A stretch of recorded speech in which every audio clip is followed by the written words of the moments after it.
Hello friends, I'm Tony, and I've got a crazy fact for you. It turns out that we forget between 70 and 80% of what we learn within 24 hours of learning it. That includes what was covered at that critical meeting you had this week, or that class you took on some really important topic. That would even happen with this video if it was like any other video out there on YouTube or on social media. Thankfully, that is far from being the case. It turns out that there is something we can do to solve this problem, and that is exactly what I'm going to show you today with 4 keys that will boost your retention and make what you learn stay in your memory. And I'm going to be testing out your memory a bit by choosing one piece of information that I say and asking you what it is later in the video. So pay attention and let's see if you remember.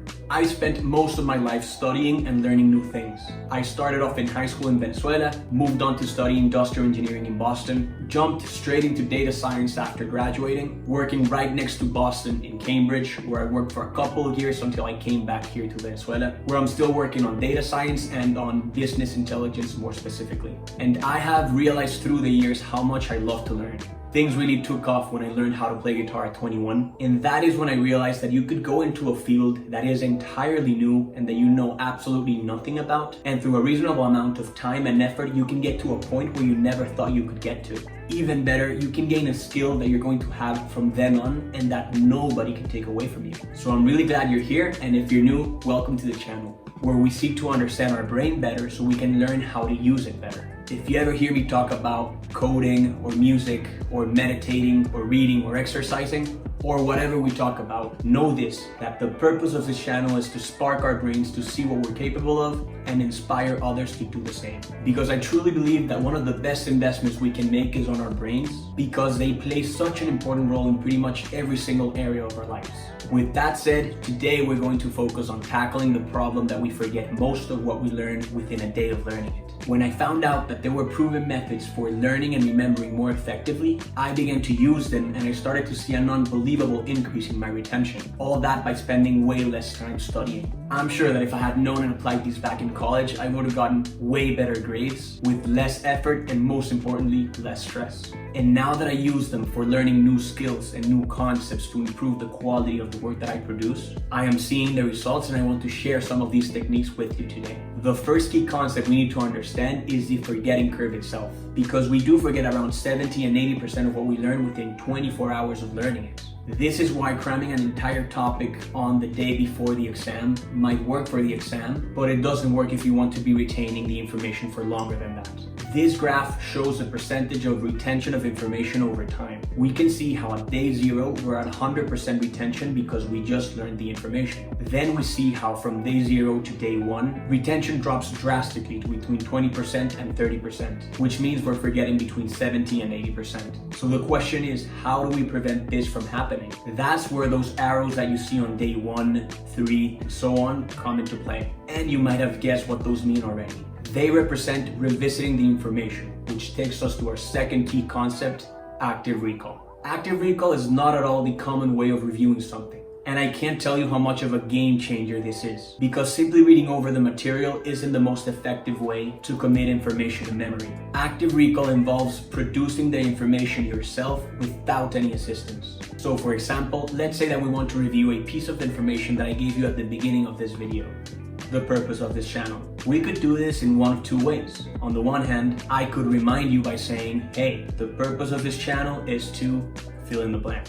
And that would in fact remind you of what it was and you would feel comfortable with it. Probably thinking something like, yeah, I knew what that was already, because you feel familiar with it. On the other hand, to do this through active recall, I would instead ask you, what is the purpose of this channel? It's a subtle difference, but it actually changes the approach entirely. So ideally, you would pause the video right now and try to come up with the answer yourself for a couple of seconds. And if you got it, great. But if you didn't, I will tell you again that the purpose of this channel is to spark our brains to see what we're capable of and inspire others to do the same. In either outcome, hearing the question sets you up in the position that if you don't really know the answer, you won't be able to produce it yourself. The great thing is that by making the effort to retrieve the information from your brain and producing the answer yourself, You are telling your brain that the information retrieved is important. Your brain in turn reacts to that by strengthening the neural connections related to that piece of information, which means that the information will commit to your memory more effectively. Okay, so now we know about the steep forgetting curve and that reviewing is crucial and most effective when it's done through active recall. Well, it turns out that each time that we review the information and go back up to 100% retention, the forgetting curve that follows becomes less steep than the one from the previous review. That brings us to our third key concept of today, which is spaced repetition. Spaced repetition involves reviewing the material over increasingly longer periods of time. This is what will lead the forgetting curve to flattening out over time and eventually to a drastic increase in the long-term retention of what you learn.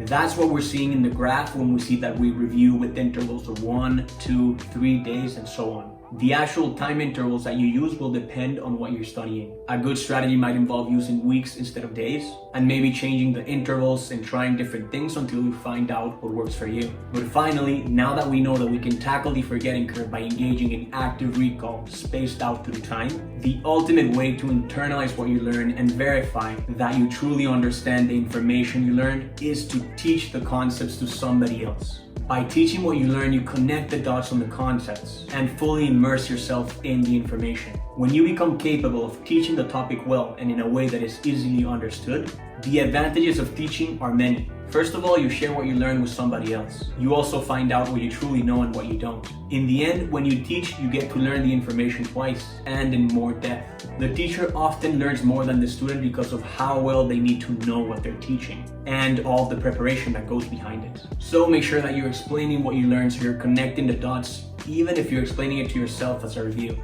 But there you have it. Those were the 4 keys to boosting your retention. I'll even finish this off with a bonus memory principle, which is association. And we can use it to remember things fast. F for forgetting curve, A for active recall, S for spaced repetition, and T for teach.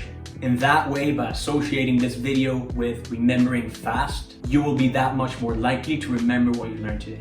Don't forget to ask yourself this week what you learned and then spaced out through time after that. If you're looking for a real-life application for these concepts and are curious about how the digital world that's all around us works, you might want to consider learning the basics of computer programming. For that, I have a Skillshare course where you can learn how to code in Python in 30 days by spending 15 minutes each day and also applying all the memory concepts that you learned today. The course even finishes off with a final project in which you will build your own Python application. It's meant for anyone who doesn't have a single clue about what coding or programming even is, or anyone who has learned in the past and is looking for a structured refresher. You'll see how coding is not as scary as it looks from the outside, and you'll also see the power of accelerated learning concepts, bite-sized efforts, the power of consistency, and much more. The link's in the description if you want to check it out. Aside from that, that was it for today. If you enjoyed this video, feel free to like and subscribe to the channel. Click the bell button so you get notified whenever I post my next video, and comment down below with any thoughts or questions that you might have, and I'll make sure to be around. But until then, I'll see you next time.